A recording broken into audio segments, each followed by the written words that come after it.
നിങ്ങൾ ഏത് പ്രയാസത്തിലാണോ കുടുങ്ങിയിട്ടുള്ളത് ആ കുടുക്കിൽ നിന്ന് അള്ളാഹു നിങ്ങളെ ഊരും. കണ്ണേറിൽ നിന്ന് നിങ്ങൾക്കൊരു കൊല്ലം കാവൽ ലഭിക്കും. ആ കടത്തിൽ നിന്ന് അള്ളാഹു നിങ്ങളെ പിടിക്കും. എത്ര വലിയ പ്രതിസന്ധിയാണെങ്കിലും അള്ളാഹു റബ്ബുൽ ആലമീൻ ആ പ്രതിസന്ധിയിൽ നിന്ന് നിങ്ങളെ മോചിപ്പിക്കും. ഉറപ്പാണ്. ഏതാണ് 105-ാമത്തെ സൂക്തം?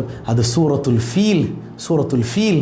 നമ്മളെ കോതി പരിചയമുള്ള സൂറത്തുൽ ഫീൽ തന്നെ. അപ്പോൾ ഇന്ന് രാത്രി പ്രിയപ്പെട്ട പ്രവാസികൾ ഇപ്പോൾ ഈ സമയത്തൊക്കെ ധാരാളം ചൊല്ലുക. നിങ്ങളെ കൊണ്ട് കഴിയുന്നത് ഒരു തവണയാണെങ്കിൽ ഒരു തവണ ഒന്ന് ഓതുക, അല്ലേ?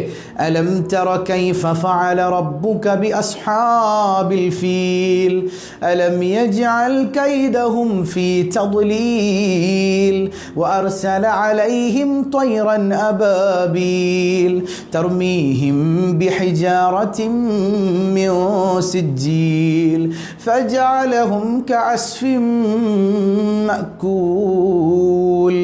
അല്ലാഹു